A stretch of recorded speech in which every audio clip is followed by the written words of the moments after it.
my goodness. Let's go. Let's go. The Bucs win. Let's talk about that and so much more in this week's recap. Let's get it started. So let's talk about this game. As you can see, I obviously picked my Bucs. I was admittedly nervous, but we pulled through, baby. That's what I'm talking about. Plus, we had 6.5 points. You got to take it with the points. All right, let's dig into it a little further. Starting off with Baker Mayfield. He had a pretty good day, currently sitting at quarterback 4 on the week with almost 20 points. He had a rushing touchdown and a passing touchdown. Love to see it. Rachaad White got banged up in this one, which made me pretty nervous. Bucky Irving stepped up, but he was all right. 3.1 yards a carry. My man Chris Godwin came through, though. 114 yards and a touchdown. That's what I'm talking about, baby. He had 2 fumbles, but he didn't lose any of them. Thank God. Moving over to the Lions, Jared Goff threw for about as many yards as I thought he would, 307, but he had 2 picks, no touchdowns. Complete whiff on the love this week. I was expecting at least 2 or 3 touchdowns. Jahmyr Gibbs did his thing with roughly 100 yards total. David Montgomery got involved as well. If he gets a touchdown, you're going to be happy with him. If he doesn't, you're not. Amon-Ra St. Brown popped off. 11 receptions for 119 yards, but he did leave the game early with what looked like a leg injury. I'm going to have to look into that. It did not look good. He looked like he was in a decent amount of pain. Still got to look into that further. Jameson Williams, I think he might be more involved than I thought he would. 11 targets? Are you kidding me? I mean, he was a first-round pick, so I see why they want to get him involved. And he fast. So 79 yards and 5 receptions, that's pretty good.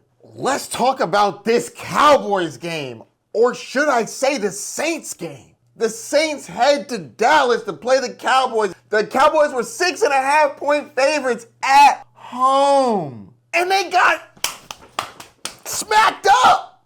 As you can see, I picked the Saints to cover the spread, but I by no means foresaw this. You can tell by my love-hate that I didn't see this coming. Let's just say I wasn't too high on Derek Carr this week.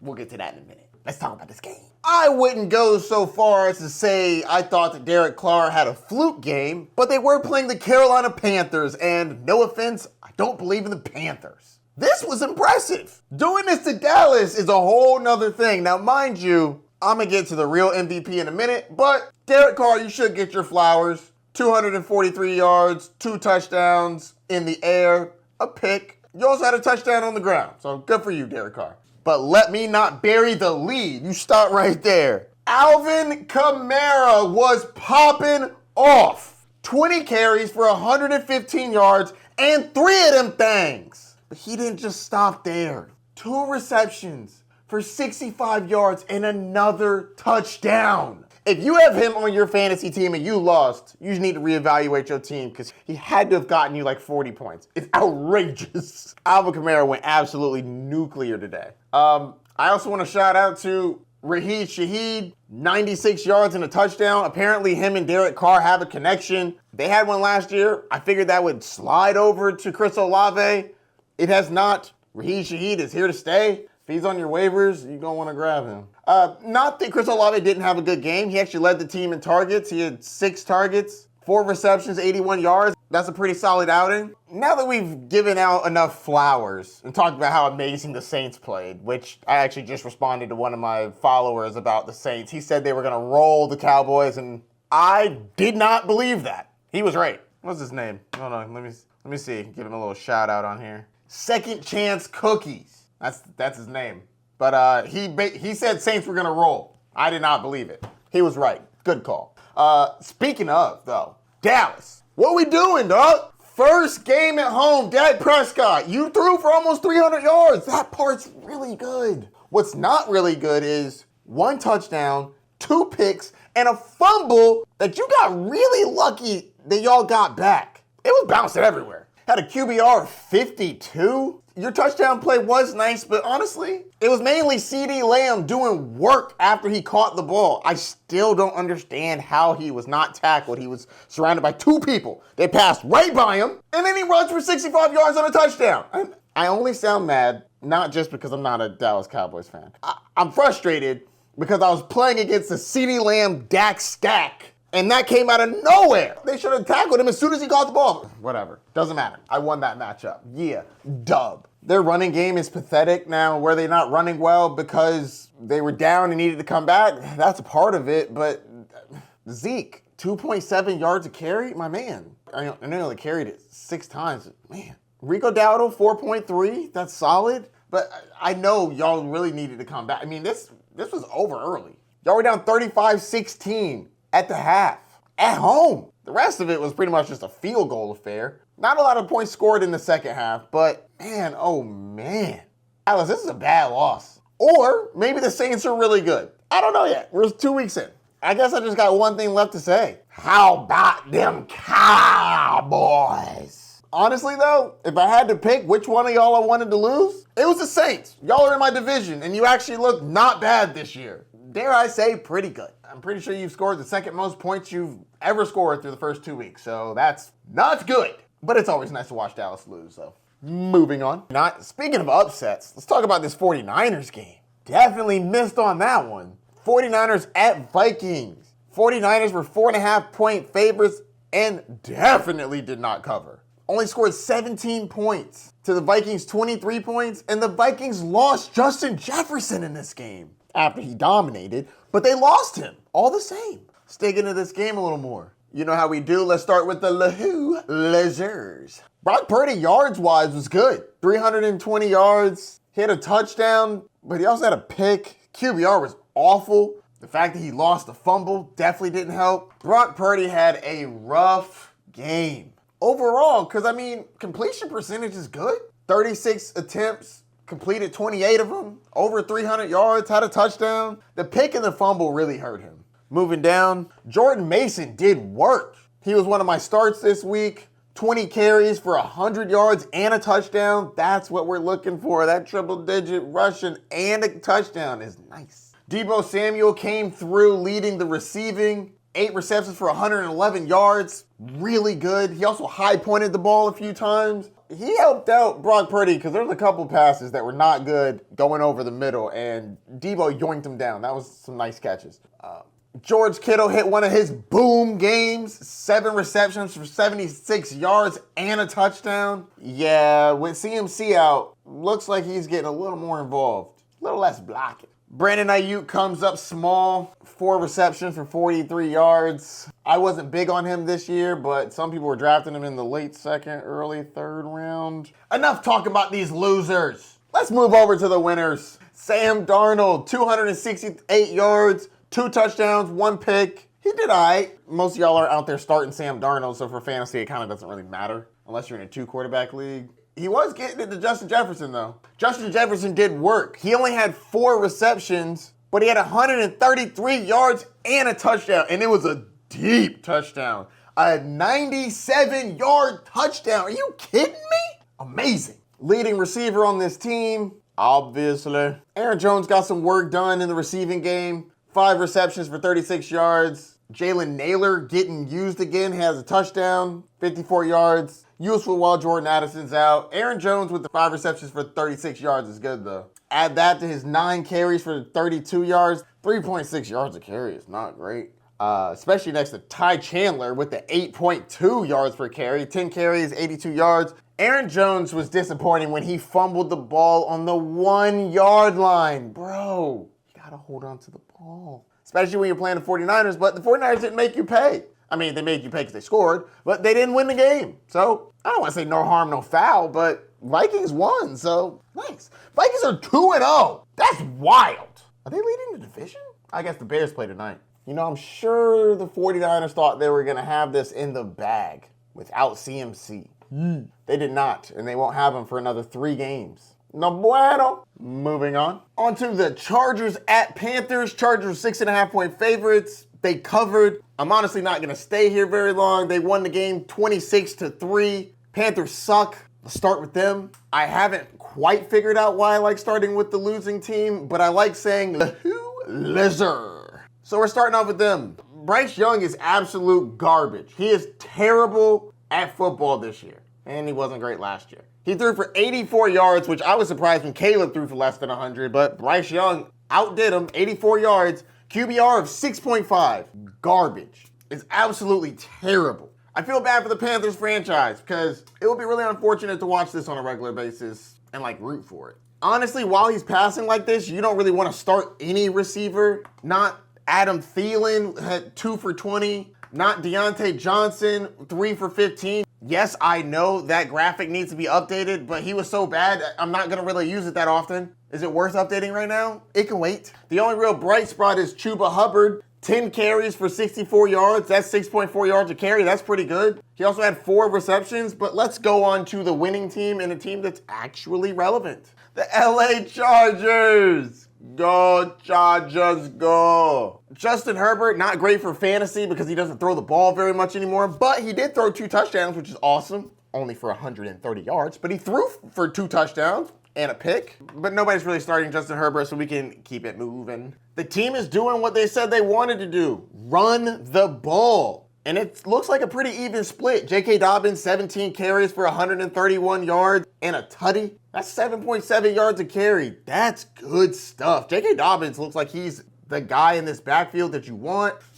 We thought it would be Gus Edwards, mainly because they made a hoopla when they brought him in. But Gus Edwards, 18 for 54. They're still giving him the work, but he's 3.3 yards a carry. J.K. Dobbins just looks like he has some juice. In the receiving game, Quentin Johnston seems to be the guy this week. Led the team in targets, receptions, and yards. 5 receptions for 51 yards, and 2 of them things. One of them was a 29-yard touchdown, so pretty solid. Not super excited about Quentin Johnston because it's a low passing offense with a wide receiver I still don't fully trust, but 2 touchdowns looks pretty good. Moving on to the next game. The Colts headed to the Packers, and they were 3.5-point favorites. Green Bay won it at home with no Jordan Love. Green Bay wins 16-10. Let's get into it. Y'all know how we do it. We're starting with the losers. Indianapolis Colts didn't score a point in the first half. I wonder if it had anything to do with Jonathan Taylor having 5 carries in the first half. Get your star involved. He's the best player you have on your team. Run the damn ball. But we'll get to that in a minute.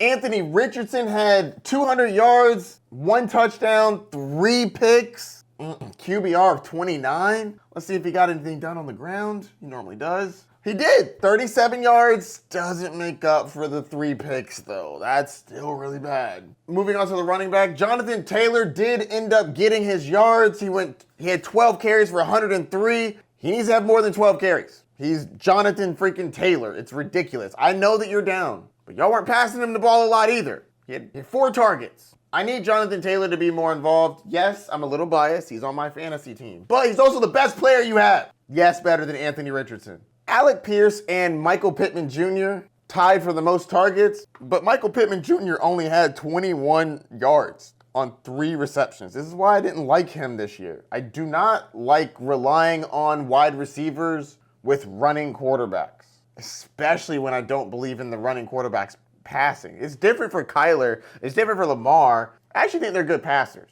They're not the best. They're not Patrick Mahomes, but I think they're good. I don't know if Anthony Richardson is good at the short and intermediate throws. Those deep passes, yeah, Anthony Richardson crushes it. His arm is amazing. But that's more Alec Pierce's role, not Michael Pittman Jr.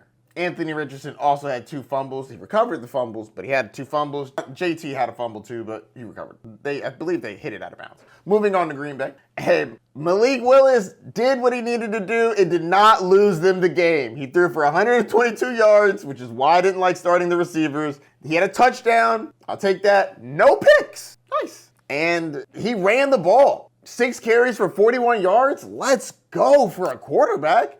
And Josh Jacobs crushed it. Josh Jacobs was amazing on the ground, other than the fact that he fumbled it literally in the end zone. That was awful. But other than that, he was good. 31 carries for 151 yards. Let's go. Could have had a touchdown on top. They spread the targets around in this game. Romeo Doubs ended up with the most yards. Wicks ended up with a touchdown. Reed was doing running back stuff. I'm really not excited about starting any of these receivers until Jordan Love gets back. I think that Reed is probably the safest. Sorry if I keep looking this way. Well, my stats are over there, but also the game's on. I'm watching the Sunday night game, And Nico Collins just caught a beautiful pass. Let's go. I need him today. Let's move on to the next game. Jets at Titans. Jets were 3.5-point favorites. They covered 24-17. I picked the Jets, but honestly, the game was closer than I thought it would be. Was not expecting it to be this close. I thought the line was weird. Turned out the line was pretty good. I mean, they won by 7, but it was close for a while.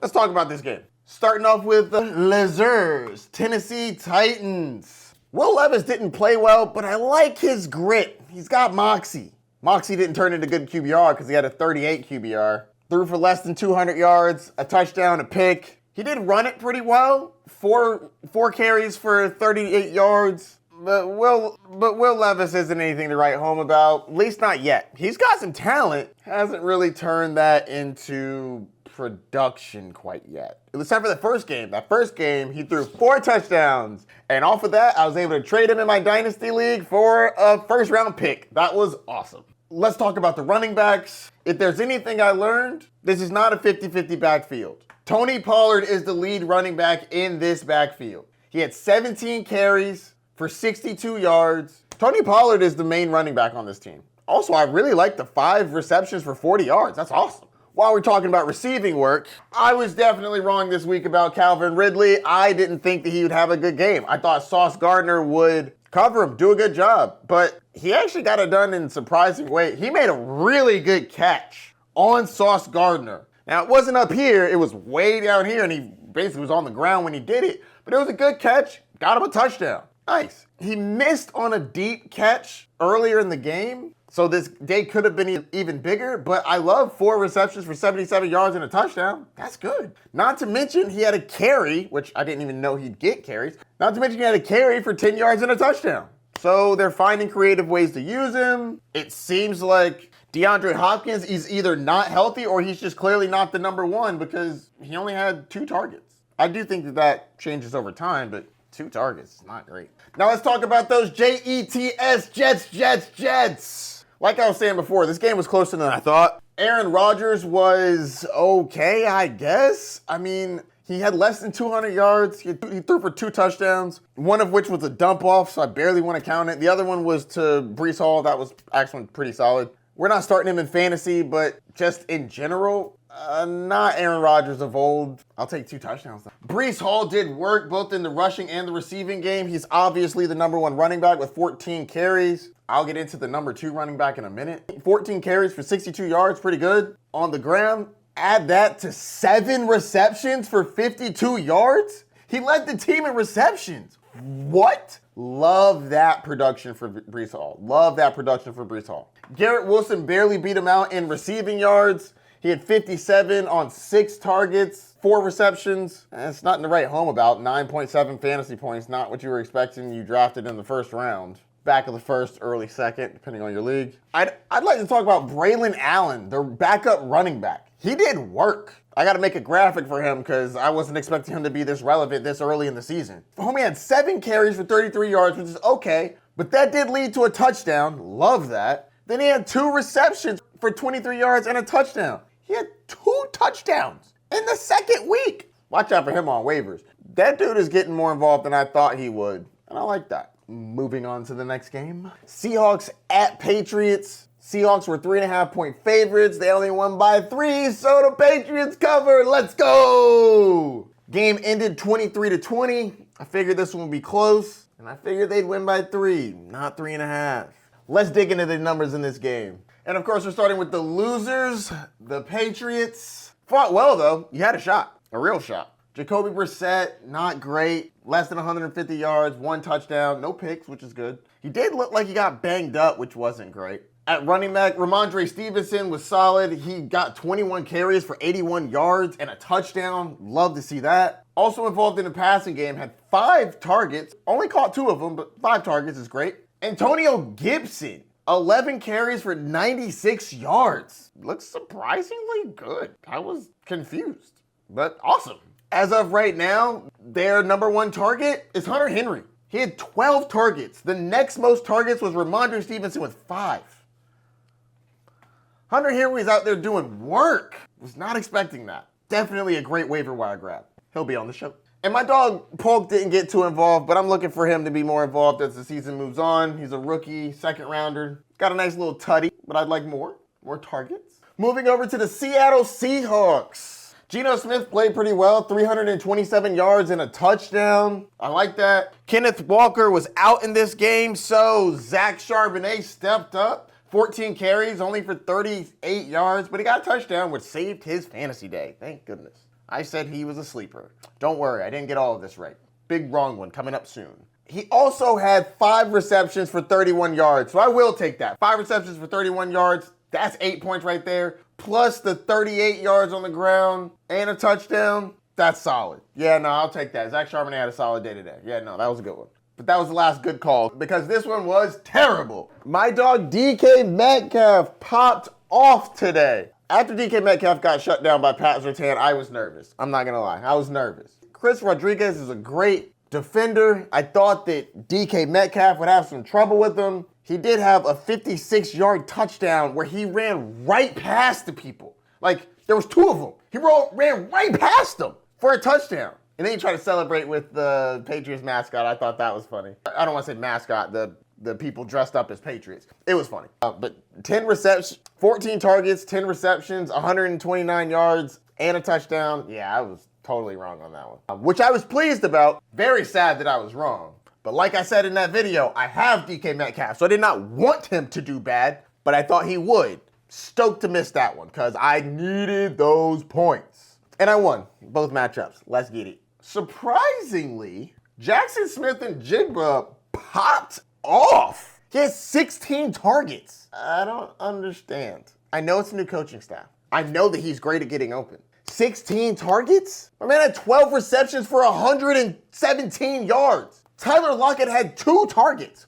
What happened? It's like he soaked up all of Tyler Lockett's targets, and Tyler Lockett saved them last week in the game. Like, he had the game-winning catch. So why was he not getting the ball? I gotta look more into that. But I got JSN on my Dynasty team, so I'm stoked. Let's go! But I think that's it for this game. Moving on to the next one. Browns at Jaguars. Jaguars are 3.5-point favorites, and not only did they not cover, they lost. 18-13. Let's dig into this one. Starting off with the losers, the Jacksonville Jaguars. Man, that was not good. Let's start with Trevor Lawrence, the prince who was promised, that scored no touchdowns. Let me double check. Nope, not on the ground either. He did have 45 rushing yards. I'll give him credit for that. As my dynasty quarterback, I am sad. I am. When I drafted him, I thought he would be much better than he has been. I like Brian Thomas Jr. Just couldn't really get anything going with this. But to be honest with you, I kind of expected this. The Browns defense is really good. The guy that said this to me probably would never watch this video, but I got a comment on my YouTube video, and it was YouTube or TikTok. I had Trevor Lawrence on my hate list this week. Not that I hate him as a person, I just didn't think he was gonna play well for fantasy football. And this guy's like, bro, you don't know ball. How is any of this his fault? The OC didn't call enough pass plays. And I'm like, first off, you're paying this man $200+ million. Call an audible if you think you needed to pass the ball, but that's not here nor there because that's last week. I didn't want to argue last week. This week, I was like, you're playing the Browns. I don't think you're going to throw a bunch of touchdowns, and you need touchdowns in fantasy football, or you need to run for a bunch. Now, he did run for 45 yards, which I liked a lot, but no touchdowns. None. I still personally love Trevor Lawrence. I'm rooting for him. He is one of my dynasty quarterbacks. I just didn't think he was going to play well against the Browns, and he didn't. He had some opportunities, too. He almost had some touchdowns. But as my grandfather used to say, almost only counts in horseshoes and hand grenades. We're not playing with either of them. Moving on. Travis Etienne was okay. 13 carries for 52 yards and a touchdown. He was going up against a really tough defense. Also caught 3 passes, only for 6 yards. Moving on. Brian Thomas Jr., I was worried about him till the end of the game, and he caught a deep one. He had an opportunity for another deep one, but it didn't work out. He had 4 targets, only 2 receptions, but 92 yards. Thank you, my man. I really needed that. Also, side note, thank you to Christian Kirk. I was going up against him this week, and he did nothing. That was lovely. Appreciate you. He only had 3 targets. He had 1 catch for -1 yards. Heck yeah. Gabe Davis actually led this team in targets with 7. Turned that into 3 for 43, but he actually had some good opportunities in this game. The fantasy production won't show it. I think he needs to be watched out for, personally. Moving on to the winners, the Cleveland Browns. No one was starting Deshaun Watson, but I'll talk about him anyways. Threw for less than 200 yards, no passing touchdowns, no interceptions, though. That's good. QBR of 42, that's kind of gross. He ran the ball 5 times for 20 yards. Surprising he didn't run for more yards, but he did get a touchdown, so good for you. More than we can say about Trevor Lawrence. Moving on, Jerome Ford, 7 carries for 64 yards. That's 9.1 yards a carry. That's actually pretty good. Only had 1 reception in the passing game. I'd like his passing to be more involved, but they were up, so I wasn't really expecting him to get a lot of passes in this one. Jerome Ford had 14 carries for 42 yards. That's way more than I thought he would get. Jerry Jeudy was surprisingly active. 5 receptions for 73 yards. Nice. Elijah Moore tied Amari Cooper in targets, but turned his 8 targets into 6 receptions for 44 yards, whereas Amari Cooper turned his into 3 for 11. He also had some drops, which were not pretty. That's enough about this game. Moving on to the next one. Giants at the Commanders. Commanders were 2.5-point favorites, and they won it by the skin of their teeth by 3. Like I said, 2 bad teams, 2 bad offenses. Let's check it out. Of course, you know how we do, starting off with the losers. Daniel Jones is a sleeper this week. He ended up at quarterback 6. I'll take that. That's pretty good. Didn't look great, but you didn't start him because he was going to look great. You started him because you thought he would run. And he got 2 passing touchdowns, only 32 rushing yards. Finishing as the quarterback 6 is actually kind of impressive and sad considering, as a whole, the NFL is down in passing. Like, I just feel like a lot less points are being scored. Anyways, moving on. Devin Singletary is getting that work. 16 carries for 95 yards and a touchdown. Unfortunately, he lost the fumble, and he's not really involved in the passing game. But you know who is? Another love for this week, Malik Neighbors. Let's go! 10 receptions for 127 yards and a touchdown. Unfortunately, he dropped the pass that could have helped him win the game, but this is fantasy football, and he did great. 18 targets is wild, but they did draft him high for a reason. I mean, he was really their whole passing offense. Slayton and Robinson only got 4 targets each. My man Neighbors got 18. Whew, nice. Moving on to the winners. Starting off with the quarterback, Jaden Daniels. When is he gonna pass for a touchdown? We're 2 weeks in. 0 passing touchdowns. Not super concerned, but I would like to see some touchdowns, and I'd like to see Terry McLaurin get more involved. He's your best receiver, my boy. Anyways, threw for 226 yards, rushed for 44. You like that for fantasy, solid baseline. I had him as a love this week. That was a miss. He finished at quarterback 18. I honestly thought that he would get into the end zone at least some way, shape, or form, and he did not. Brian Thomas Jr. is putting in that work, though. 17 carries for 133 yards. Let's go. He's not really involved in the passing game. Austin Eckler is clearly the backup running back. Only 8 carries. 38 yards. He's getting involved in receiving game, though. 3 receptions for 47 yards. Not really excited about it, though. Zach Ertz with 4 for 4 with 62 yards. Okay, that's solid for a tight end. 10 fantasy points, I'll take that. Noah Brown had a nice deep catch. Terry McLaurin had 8 targets. 8. That is a good amount of targets. My man caught 6 of them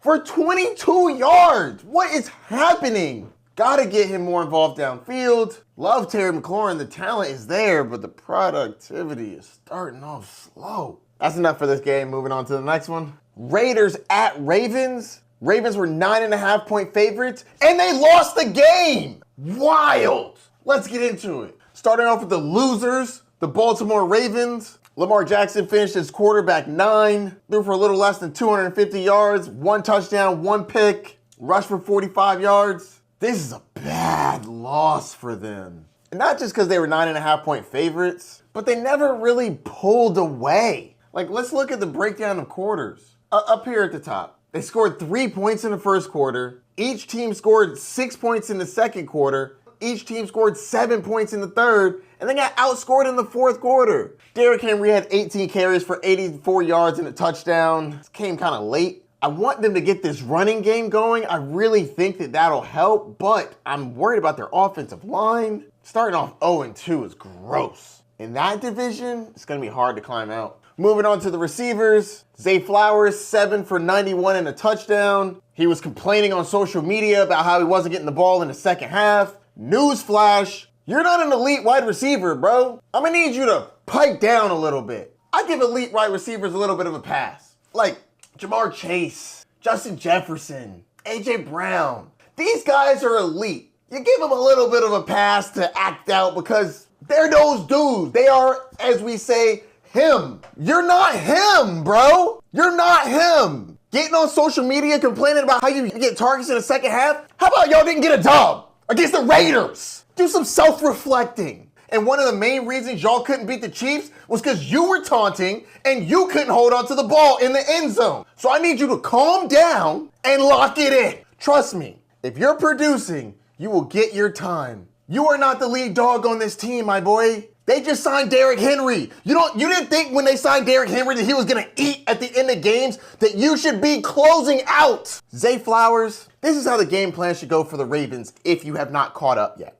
You will get involved, and you need to get your job done towards the beginning of the game, because in a Ravens perfect script, you're running out the clock with Derek Henry to end the game. What did you think was going to happen when you brought him there? He was gonna run in the first half and less in the second? No, the goal is for y'all to build a lead and run out the clock. That's why he's there. I allowed diva behavior to go with elite receivers. I'm sorry, dog. You ain't had 1,000 yards yet. I'm gonna need you to take that bass out your voice. Retweeting how you weren't getting targets. I won't call Mark Andrews a bounce back, but he was solid. 4 receptions for 51 yards, I'll take that. Isaiah Likely came back to earth. Hopefully you didn't blow your entire fab on him. All right, enough about the losers. Let's talk about the winners. Gardner Minshew was pretty solid. 276 yards, a touchdown, a pick. I had Zamir White as a bust, and that was spot on. 9 carries for 21 yards, trash. Devontae Adams lit him up. 9 receptions for 110 yards and a touchdown. Let's go. Brock Bowers is really the story here, though. 9 for 98 yards? Yo, this rookie is out here balling. I was not expecting that. That's a miss by me for sure. Let's move on to the next game. Rams at Cardinals. This game was a pick'em. I went with the Cardinals, and they rolled. Man, they crushed them.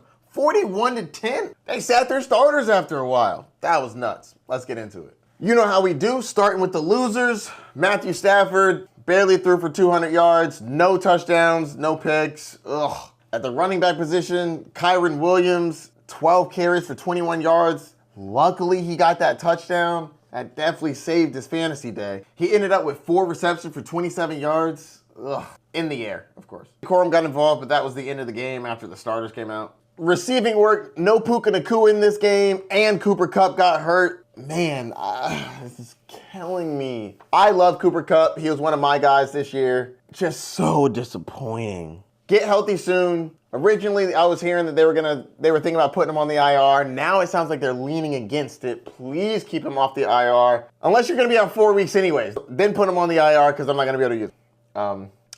Cooper Kupp getting hurt is brutal. But I'm concerned. I'm concerned about this offense. I'm concerned about Matthew Stafford's health. With the O-line being bad, I'm concerned about Matthew Stafford staying upright. I'm concerned about Kyron Williams. Not because he's not good, but A, how much more are they really going to lean on him? And B, with the bad offensive line, is he going to be at increased risk to getting hurt because they're going to be able to get to him behind the line of scrimmage? I do think Blake Corum gets more involved. Demarcus Robinson, Tutu Atwell, Jordan Whittington, and Ty Johnson. It's going to be a blend of all 4 of those. If I had to pick one, it's going to be Demarcus Robinson, and then they're going to sprinkle the rest of them. Whittington is a deep dart throw. I don't think anybody's really checking for Whittington. You might be able to grab him.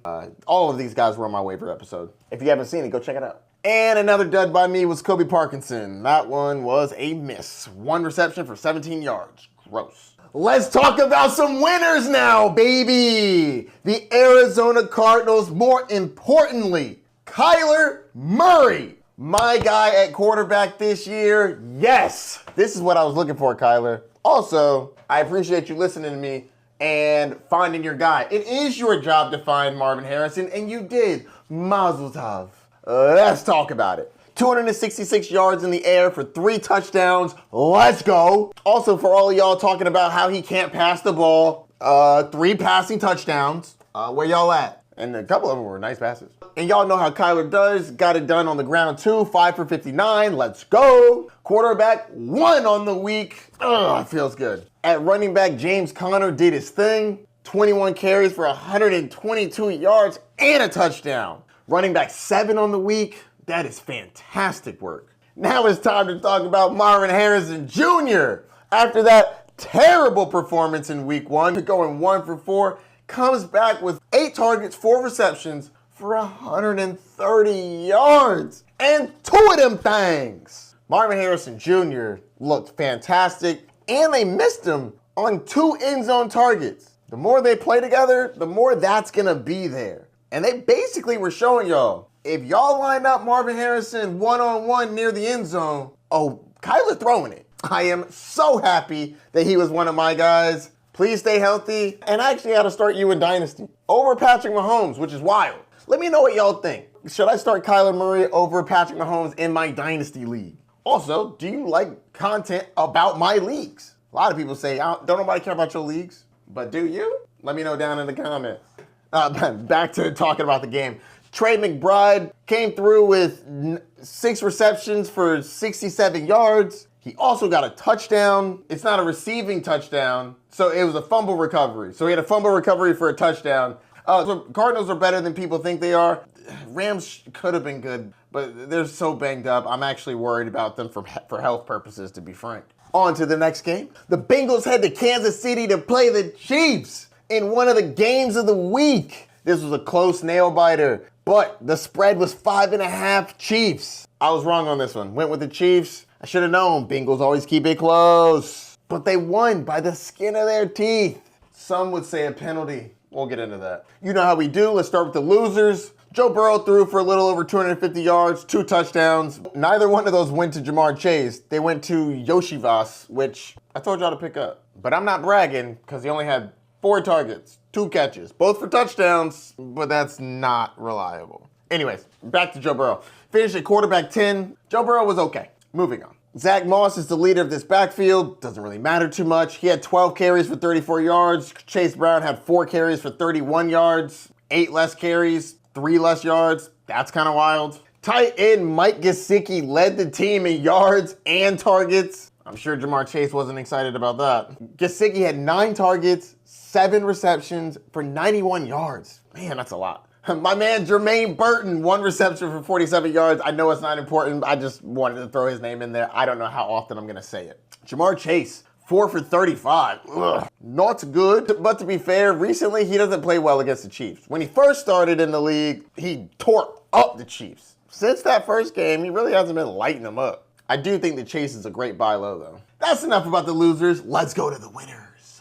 Patrick Mahomes didn't have a great game. Based on his standards, or honestly almost anybody else's. He had 150 passing yards. That's nothing. He threw for 2 touchdowns, but he also threw 2 picks. One of them was an incredible interception. The dude grabbed it with one arm against Xavier Worthy. That was beautiful. Also, that was the same dude talking all that noise before the game started about how Xavier Worthy can only run straight. To be fair, he did pick it while he was guarding Xavier Worthy, but also to be fair, he was the dude that got scored on by Rasheed Rice, so give and take. He was still right on Worthy, at least this week. But yeah, Patrick Mahomes was not playing great. Like I said before, I think I'm going to bench him for Kyler Murray in my Dynasty League. We'll see how that goes. He did do a little bit of running, 29 yards, but I mean... Isaiah Pacheco was fantastic before he got hurt. 19 carries for 90 yards. He was also involved in the passing game, had 5 receptions. Oh, so sad that he got injured. He hurt his leg. He's going to be out 6 to 8 weeks. It could be longer. Oh, man. I'm really, really disappointed about that. I don't have him anywhere. I just really like that dude. He runs so hard. If you want to know what running back I think is going to be up next, check out my waiver wire video. I break the whole thing down. The other part of my Dynasty stack, Rasheed Rice. 5 receptions for 75 yards and a touchdown. Yes, that was fantastic. A lot of this was from that 44-yard touchdown, but he's always got that in his back pocket. Led the team in targets. Love to see that. Xavier Worthy only had 4 targets, 2 receptions for 17 yards. That's honestly what you're going to get from Xavier Worthy. You're going to get boom-bust games. I don't think that he's going to be used as reliably. Now, with Pacheco out, I do think that more targets go around, not just from the targets that Isaiah Pacheco is going to get, but I don't think they're going to be able to run as efficiently. So they're going to have to run through the air, meaning they're going to have to throw the ball. Travis Kelce, 1 reception for 5 yards. This was a huge miss by me. I was like, oh, he hates the Bengals. He going to come in here and do his thing. Not at all, actually. It was actually really bad. I was expecting great things. That was a miss. I hope he has to get more involved now that Pacheco's out, but 3 targets? 3 targets was not on my bingo card. I did not foresee that. That's it for this game. Moving on. Oh, actually, before I go, I can't get out of here without talking about that defensive pass interference at the end of this game. You have Patrick Mahomes dead to rights, down 2, with not very much time left. It's 4th down. How do you get a defensive pass interference? And for anybody out here acting like it wasn't, you are wild. He hit Rashid Rice before Rice had a chance to even attempt to catch the ball. They just jumped up. Ball wasn't even there yet. Bow. It wasn't a bang, bang play. He hit him, and then the ball came. Of course he couldn't catch it. You had already hit him. And for everybody that's mad about, oh man, the refs just gave it to the Chiefs, why do you do this to yourselves? Why do you bail the Chiefs out every time? If you're going to get so mad about it, stop bailing them out. Now, in this situation, honestly, if you didn't pass interference him, he would have caught that. It was going directly to his hands. Rashid Rice was right there. So I get it, but y'all get mad on the internet about the refs bailing them out. I haven't seen anybody say it wasn't a pass interference. Everybody's just like, the refs bailed him out. I know that it's pass interference, but it's always because of the Chiefs. What? Bro, it is or it's not pass interference. It was. I mean, it's unfortunate, but, well, I don't think it's unfortunate. I like the Chiefs. I'm a Bucs fan, obviously. But, I mean, I respect greatness, and I like dynasties. They make me a lot of money. People love betting against them for some reason. Anywho, stop complaining. Chiefs took them out. Bengals, I'm going to need y'all to stop calling it Burrowhead. Y'all ain't won there in like 2 years. The Chiefs have gone in back-to-back championships since then. In the words of Kendrick Lamar, be humble, sit down. Be humble, sit down. Worry about winning your division. Currently led by this next team we about to talk about. Next game, Steelers at Broncos. Steelers were 2.5-point favorites. Steelers won it 13-6. Let's talk about it. Of course, I got that one right too. Starting with the losers, the Denver Broncos. Bo Nix, he's a rookie playing a tough defense. Threw for less than 250 yards, 0 touchdowns, 2 picks. Not a good game. I don't really need to dig into this too much. No rookie quarterback has thrown a single touchdown. It's why we were hesitant to draft any receivers on these teams. Well, it's why we were hesitant to draft Cortland Sutton, who had previously scored a bunch of touchdowns last year. You got a rookie quarterback, probably not throwing a bunch of touchdowns. This game went exactly how I expected it to, honestly. Javonte Williams was on my bust list. Absolute hot garbage. 11 carries for 17 yards. That is gross. He did do a little better in the air. 5 receptions for 47 yards. You like to see that. Josh Reynolds, 4 receptions for 93 yards. That's a solid flyer. I call it a flyer because you're definitely not excited about it. Cortland Sutton, like I was saying before, 1 for 28. Garbage. That's terrible. I'm not going to lie. I don't want to sit on this team very much. I don't like starting literally anybody. I'm not excited to start literally a single person on this team. Moving on. They are all flyers at best. Justin Fields. Well, I can say this. You didn't throw any interceptions. You only threw it for 117 yards. But you did throw a touchdown to a giant man. That dude is huge. What is he, like 6'7"? You threw a touchdown, 13 for 20. People are starting you in fantasy. You finished as a quarterback 24. You make me nervous. I feel like it's playing with fire. But his rushing is normally really good. He went 8 for 27 on this one. Now, Najee Harris is still clearly the dude with 17 carries for 69 yards, 4.1 a carry. You're going to need him to get into the end zone before you feel good about it. Jaylen Warren, 9 for 42. Neither one of them are too good in the receiving game at the moment. 2 receptions for Warren, 1 reception for Najee. The receiving core was led by Pat Freiermuth, 4 for 39. I do want to talk about this George Pickens thing. I went back and forth with a lot of y'all about George Pickens. George Pickens was on my hate list this week because I didn't think he was going to score a lot of points for fantasy football. Which, just to be clear, it's not arguable. He did not score a lot of points for fantasy football. 2 receptions for 29 yards is not good for fantasy football. Let's not mix fantasy football with real NFL, guys. In the NFL, he was running good routes. I know that there was pass interference. I know that he could have scored a touchdown, but he didn't. And the reason he didn't was because Pat Surtain pass interferenced him. Didn't want him to get the reception. He's a proud cornerback that's really good. He would rather pass interference you than to give you a reception. That sounds about right. I like George Pickens. I actually think he's a good buy low. I just thought that the cards were stacked against him in this game to have good fantasy football output. Let's look at this game as a whole. Less than 20 points were scored. The starting quarterback threw for less than 150 yards. 1 touchdown was thrown in the entire game. That alone is a hate for me for wide receivers. Could he do well? Yes, he could. He's a very good wide receiver. But the odds are stacked against him. He was going up against a really good cornerback. Now, he did some work, but unfortunately, pass interference, didn't get the touchdown. The odds were stacked against him. It's okay. I think he's a good receiver. Just didn't come through in a bad matchup with a low-scoring game. I don't understand what the argument is here. People are in the comments acting like I hated George Pickens. Like, what are we talking about here? He's a great receiver. He's just in a real bad situation. I've spent enough time on this terrible game. Next, please. Bears head to Texans. Texans were 6.5-point favorites, but the Bears covered with 6 points. Ending score 13-19. Texans win, don't cover. This was a close one. Spread-wise, of course, not really in the game. The spread was close, but no cigar. Let's talk about this game. Of course, you know how we do, starting off with the losers first. Oh man, Caleb Williams. Caleb. Oh man, this was rough, bro. It was rough to watch. 7 sacks. I'll go over his stats first, I guess. 174 yards, average 4.7 yards an attempt. God, that's gross. 0 touchdowns, 2 picks. He got sacked 7 times. 7 for 40.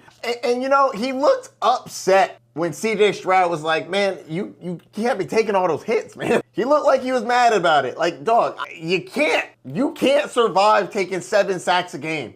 That O-line is not holding up. You don't have a run game, and you don't have Keenan Allen, which I actually think Keenan Allen is a big missing piece for this, because one of the best things about Keenan Allen is he gets open, like fast. And I think that really helps having somebody to just quick throw it to. Like, these other plays take time to develop, and he's doing too much running around. I mean, he's running for his life. I'm not like mad at him. I just, it's not college. Like, those dudes are fast. They're a lot faster than they look. They're big as hell, but they're a lot faster than they look. But nobody's starting Caleb Williams. He did rush for 44 yards, which was nice. DeAndre Swift, I was telling people during draft season, I don't like him. I don't think that he's a very good running back, and this is not projected to be a great team for me. 14 carries for 18 yards. I mean, that's 1.3 yards a carry. That's gross. That being said, he doesn't have a lot of competition. Khalil Herbert only had 2 carries. Homer had 1 carry. I mean, to be fair, they were down and needing to throw it, but Swift did get 4 receptions for 24 yards. I will give him credit for that, but I mean, some of y'all were drafting him in like the 5th, 6th round. That hurts. In the receiving game, DJ Moore was upset. He ended up with 6 receptions for 53 yards, 10 targets. You like to see that. He was mad at Caleb, though. He was really upset. And I won't say it's justified, but I will say I see where some of his frustration was coming from. He would run a really good route, and the one that reminds me the most of this is it was at the end of the game. DJ Moore like led his guy kind of inside, and he had like an out-breaking route. DJ Moore was running a route like this, and he led his defender in so that when he cut back, Caleb would have a good area to throw to. Like, he had a lot of space, and Caleb basically just threw a bad pass, and it just didn't get to him. DJ Moore's pissed because he's like, I gave you so much space. Throw the ball where it needs to go. But it's like, after you get sacked 7 times, at that point it's probably 6, you get a little skittish, you get a little happy feet, you start trying to sling it, trying to just get it out there, and he didn't make it. DJ Moore did come out and like, I don't know if he apologized, but said something along the lines of, he didn't realize that his body language looked so bad. I do think that'll get better over time. It's Caleb's second week. The real problem is everybody thought they were going to the playoffs and talking about Super Bowls and stuff. Like, let the kid come in and see what he can do. Roma Doomsday, 2 for 33.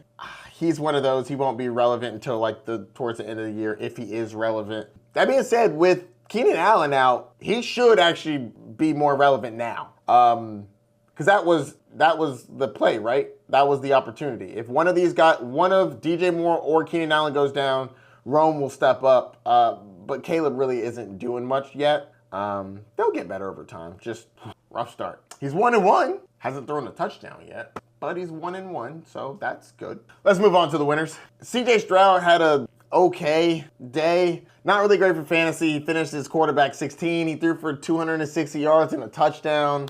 He was able to get the dub. Joe Mixon got rolled up on his ankle.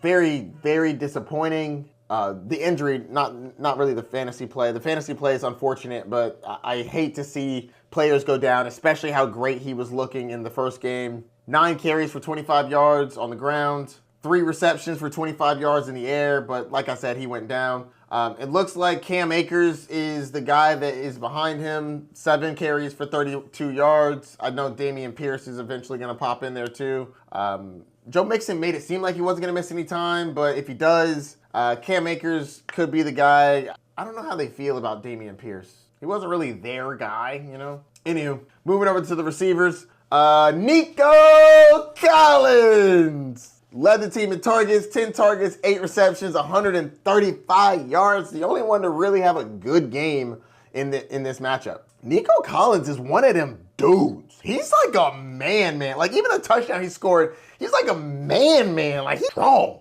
So happy I got him in, like, what did I get him in? Like the 15th round of my Dynasty League. Ooh, last year. Oh, what a pick. I'm going to show y'all that Dynasty League one day. Nico's nickname should be Neo because he is the one. Anyways, I'll get back to that game once it's over. But God, no. My man Nico Collins doing work. Stephon Diggs, 4 for 37. He didn't completely crush you, but that's not good. Tank Dell did crush you, though. 1 reception for -3 yards. He did drop a reception that would have been pretty good, but close only counts of horseshoes and hand grenades. But this was the worry. This is why I wasn't really up on Stephon Diggs and Tank Dell. And to a lesser note, Nico, I really wasn't aiming for Nico.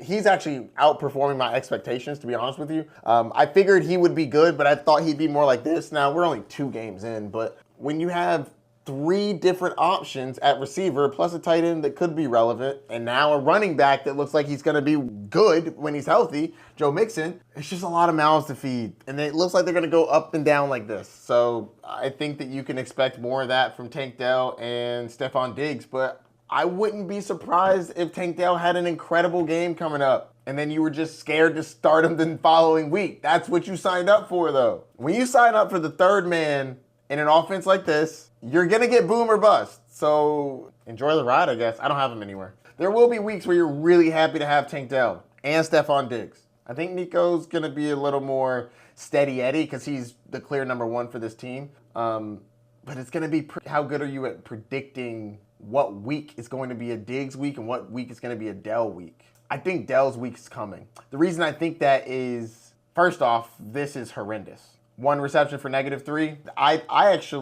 I got to go look at the matchups and everything, but I'd be willing to say there's a cognitive effort to get Tank Dell the ball this week. CJ Stroud really likes Tank Dell. That's like his dog. And I'm just thinking, sometimes we forget that these are like regular human beings that like walk and talk and have friends and play video games together and hang out on weekends. These are regular people that just play football real well. CJ Stroud and Tank Dell are dogs. Like, they're friends. If my boy gets 1 reception for -3 yards, I am making a cognitive effort to get him the ball the next week. That's just how that works. Stephon Diggs had a fantastic game week 1. He ate. Nico Collins has been eating for back-to-back weeks. Joe Mixon ate in week 1. It's Tank Dell's turn coming up. So I wouldn't be surprised if Tank Dell had himself a nice little game, mainly because it's going to be a carousel. It's going to be a rotation.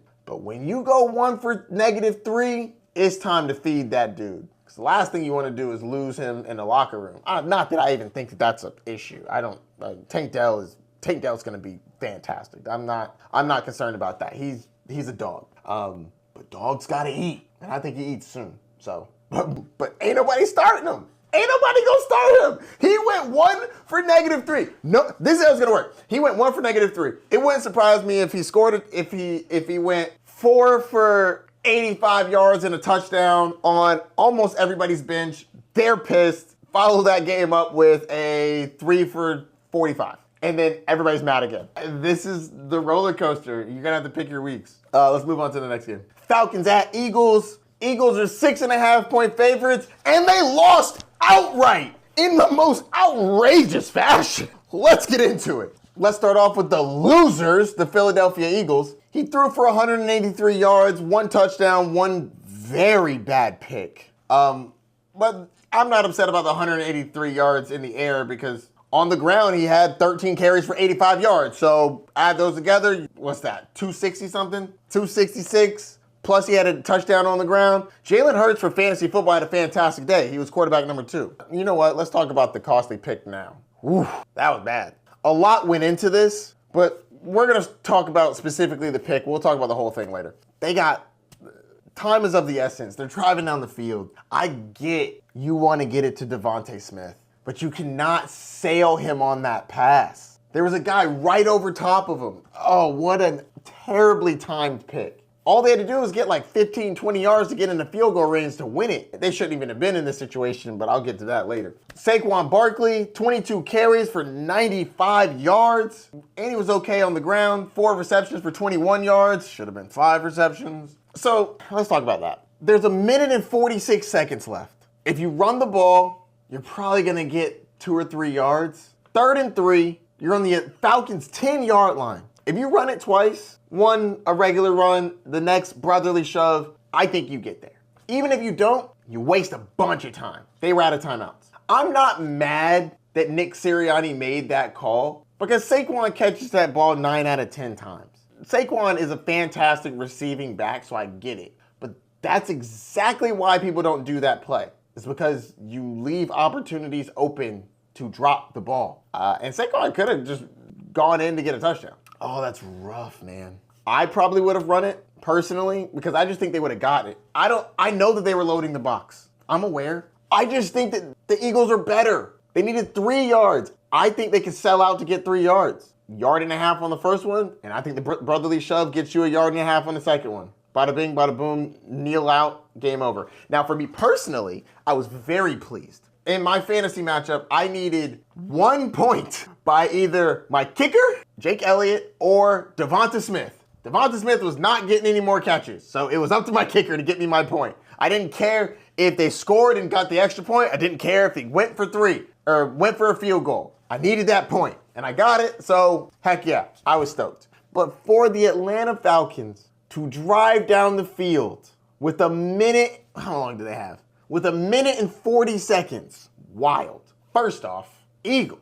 So leaky. Why are you so leaky? Also, why are you allowing all these passes to the outside? I know that the first pass was a deep pass in the middle, and that makes sense, but there was 1 minute and 40 seconds. Yeah, you can throw it to the middle. You got time. They actually gave the Eagles back way too much time. The Mannings we're talking about is actually kind of funny watching them go back and forth. The Eagles allowed Darnell Mooney to get 2 deep passes outside the numbers so that he can go out of bounds and save more time. I was very surprised they let him do that. I don't know. Something about playing prevent defense. I just don't see it work as much as I feel like I should. Like, y'all did a good job defending him all game. You get to the final drive and he walks you down? Like, all game. The Falcons had 1 scoring drive, and Darnell Mooney, I ain't gonna lie, he looks good with doing the spin and then the flip, but how y'all let Kirk Cousins walk y'all down in your house? Wild, man. And they gave you back with enough time. Jalen Hurts, you can't throw that pick, dog. I know you want to go to your guy. There was a guy actually underneath. I get wanting to go to your guy, Devonta Smith, but you had time. Not a lot, but you had time. Y'all needed 15 yards. Oh, that was a brutal loss. Brutal. But let's talk about them winners. Oh, actually, before we go there, my dog Devonta Smith. That's what I'm talking about. A.J. Brown out. You're in. You're that dude. 7 receptions, 76 yards, and a touchdown. Let's go. Now we can talk about the Falcons. Most of the game, Kirk Cousins, this game was it was a bore. It was so boring. It wasn't very exciting from a Kirk Cousins standpoint, but that last drive was awesome. 241 yards, 2 touchdowns. I'm really not starting Kirk Cousins, but I was pleased to see that final drive. It gives me some optimism for the future. Happy to see he's not a statue. Well, not a complete and utter statue. At least he can throw a little bit. Bijan Robinson is that dude. 14 carries for 97 yards. Tyler Algier stays involved. 9 carries for 53 yards. I see you. Bijan also had 4 receptions for 25 yards. I'm pleased about that.